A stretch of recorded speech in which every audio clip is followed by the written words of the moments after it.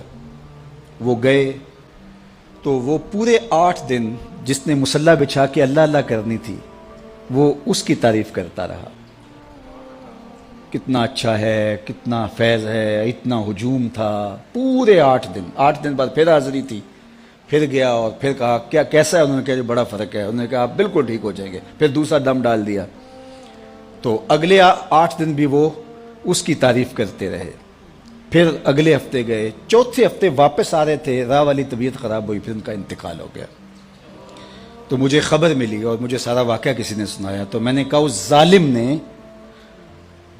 1 مہینے اس شخص نے جو اللہ کا ذکر کرنا تھا وہ چھین لیا اس سے.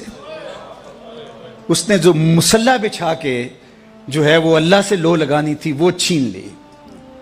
اسی لیے فاسقوں کے پاس، ایسے لوگوں کے پاس جانے کی یہ کم نحوست ہے. بات سمجھ آ رہی ہے؟ یہ کم نحوست ہے.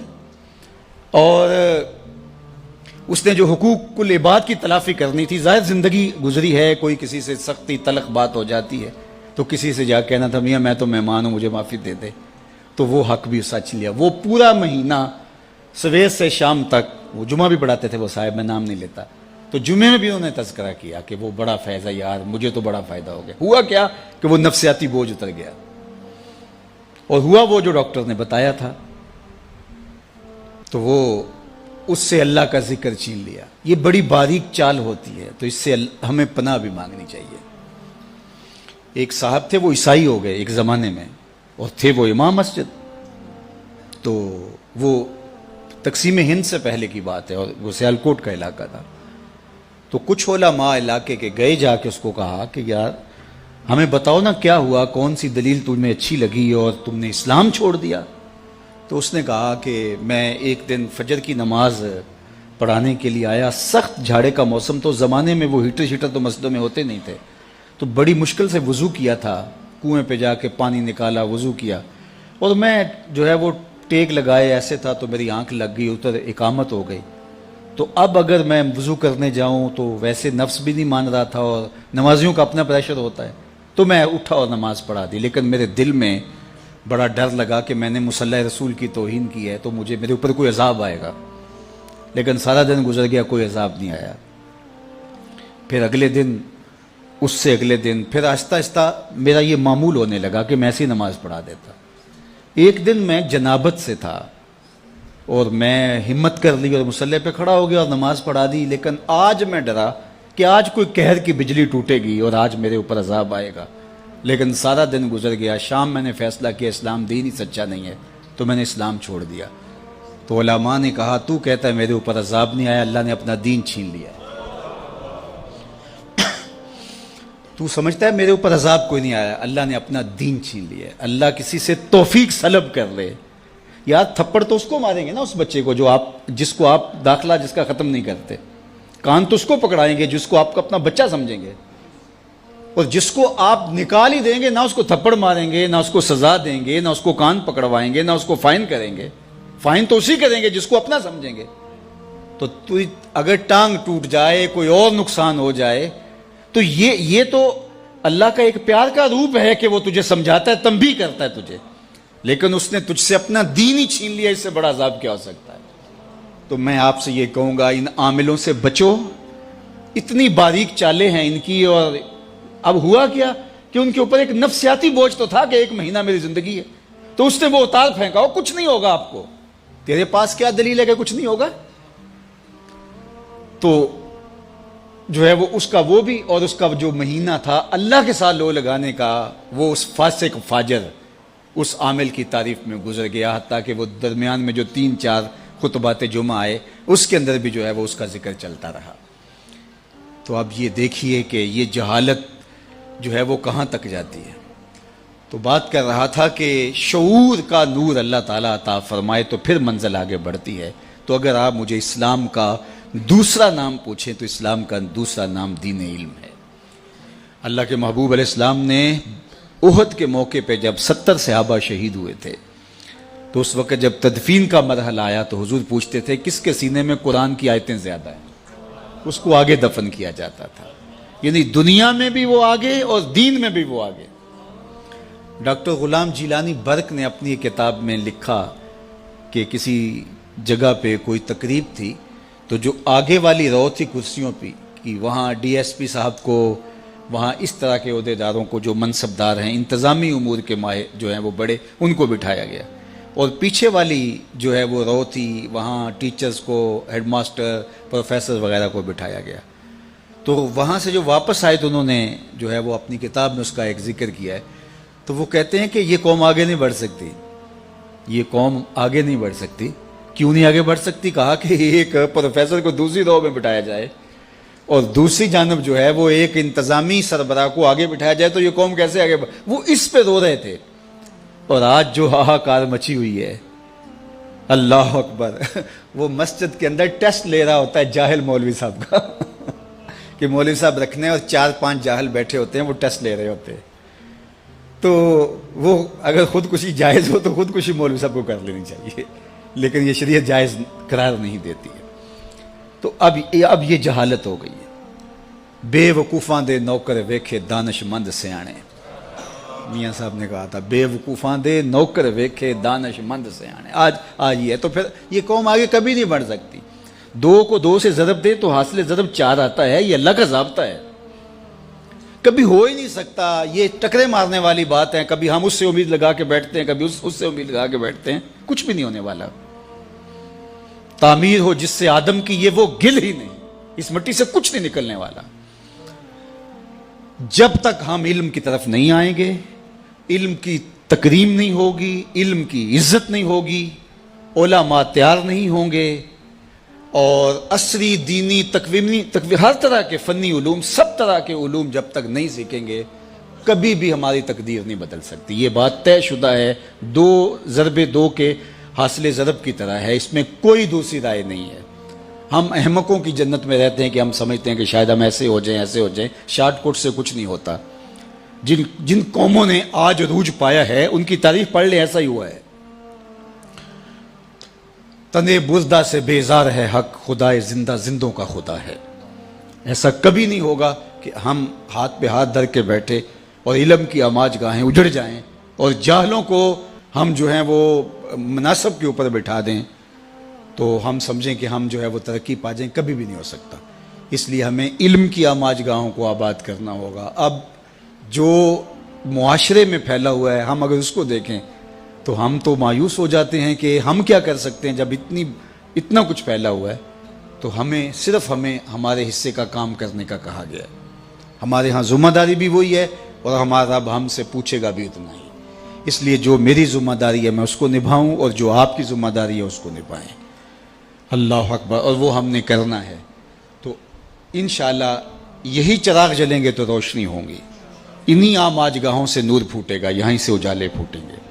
تو اس لیے میں آپ کو کہتا ہوں کہ جہاں بھی چراغ علم روشن ہو وہاں اپنے جگر کا خون ضرور ڈالیں. یہ کام کرنے والوں کے لیے آج کے دور میں دین کا خلوص کی بنیادوں پہ کام کرنے والے اگر آپ ڈھونڈنے نکلیں گے تو آپ کو ملیں گے نہیں، انگلیوں پہ گننے والے لوگ ہوں گے چند. لیکن ایسا نہ ہو کہ ان بیچاروں کو بھی کام کے لیے وسائل رکاوٹ بن جائیں. تو اللہ نے جس کو جو دیا ہے، صلاحیت ہے، مال ہے، وہ نچھاور کر دیں تاکہ ان کو کم از کم اس باب کے اندر کوئی پریشانی نہ ہو. ویسے بھی فرمایا گیا کہ دین کا کام درہم و دینار سے ہوگا قرب قیامت میں. اس کا ایک معنی تو یہ ہے کہ لوگ دین کو درہم و دینار کے بدلے میں بیچیں گے، اور دوسرا یہ ہے کہ اگر کوئی کام کرنا بھی چاہے گا تو اس کو وسائل کی بہرحال ضرورت ہوگی. وہ زمانہ تھا کہ علماء برگد کے درخت کے نیچے بیٹھ جاتے تو لوگ ان کے پاس آ کے پڑھ کے وہیں سے چلے جاتے. مجھے اچھی طرح یاد ہے، میں بالکل بچہ تھا، والد گرامی کے پاس جو لڑکے پڑھتے تھے وہ ہماری بھینسوں کو چارہ ڈال رہے ہوتے اور جو ہے وہ بہت خدمت کرتے ہوتے.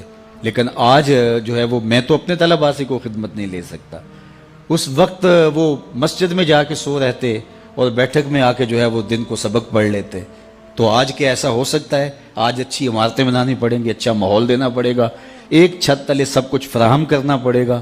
تو پھر تقاضے بدل گئے ہیں. جب تقاضے بدل گئے ہیں تو ہمیں بھی جو ہے وہ تھوڑا سا اس میں کام دینا ہوگا، اور اس راستے کے اندر خرچ کیا گیا مال. حضرت شیخ احمد مجدد الفسانی علیہ رحمہ فرماتے ہیں دیگر مدات میں خلوص کے ساتھ لاکھوں روپے خرچ کرنے سے اعانت دین میں ایک دانگ یعنی ایک ٹگا خرچ کرنا زیادہ افضل ہے، کیونکہ اس سے اعانت دین ہوگی، دین کو تقویت ملے گی. تو اس لیے میں آپ سے کہوں گا ہمیں بہت بڑے سرمایہ داروں کی ضرورت نہیں. یہ جتنے لوگ یہاں آپ بیٹھے ہوئے ہیں، آپ کو لاکھوں نہیں ہیں، ہزاروں نہیں ہیں، چند سو لوگ ہیں. اگر آپ چند سو لوگ یہ سمجھ لیں کہ اللہ نے ہمیں بیٹے دیے، ہمارا ایک بیٹا دارالعلوم میں پڑھ رہا ہے، اگر پڑھ رہا ہے تب بھی اگر نہیں پڑھ رہا تو سمجھیں کہ ایک بیٹا ہمارا اولاد سے، ایک ہمارا بھائی، ایک ہمارا دوست دارالعلوم میں پڑھ رہا ہے اور اس کا خرچہ میرے ذمہ ہے. صرف اتنے لوگ جڑ جائیں اور کہیں کہ ہم نے کرنا ہے تو کبھی بھی جو ہے وہ ان کو وسائل کے لیے کچھ نہ کہنا پڑے. اور یہ ہونا چاہیے، اور اس کے لیے اس کے بغیر چارہ کار نہیں ہے. باقی ماشاءاللہ انہوں نے کر دکھایا. میں تو جاتا ہوں تو بڑے بڑے مزار دیکھ کر کے بعض کا طبیعت ہوتی ہے کہ جو ہے وہ اتنے مزار بنانے کی ضرورت تھی، جامعہ بنایا جاتا. لیکن یہاں مزار دیکھ کے مجھے دکھ اس لیے نہیں ہوا کہ جامعہ اس سے پہلے بن چکا تھا. تو لہٰذا ان لوگوں کا حق ہے کہ جو ہے وہ ان کو اعزاز و تکریم دی جائے اور ان کی عزت افزائی کی جائے. تو اللہ اس مسجد کو، اس دارالعلوم کو آباد رکھے، اور خالد مرحوم رحمۃ اللہ تعالیٰ علیہ کی قبر کو بقعہ نور بنائے. ان کے جو رفقائے کار ہیں، محترم حیدری صاحب ہیں اور دیگر، اللہ تعالیٰ ان کو ان کے مشن پر گامزن رکھے، اور یہ جو سلسلہ نور شروع کیا ہے اللہ تعالیٰ اس کے لیے خزانہ غیب سے وسائل بھی دے، اور اللہ تعالیٰ جل شانہ یہاں خوبصورت تعلیمی نظم کی صورت عملی طور پہ ہمیں نظر بھی آئے. اللہ اپنی خاص پناہ امان اور حفاظتوں کا حصار دے. وآخر دعوانا ان الحمدللہ.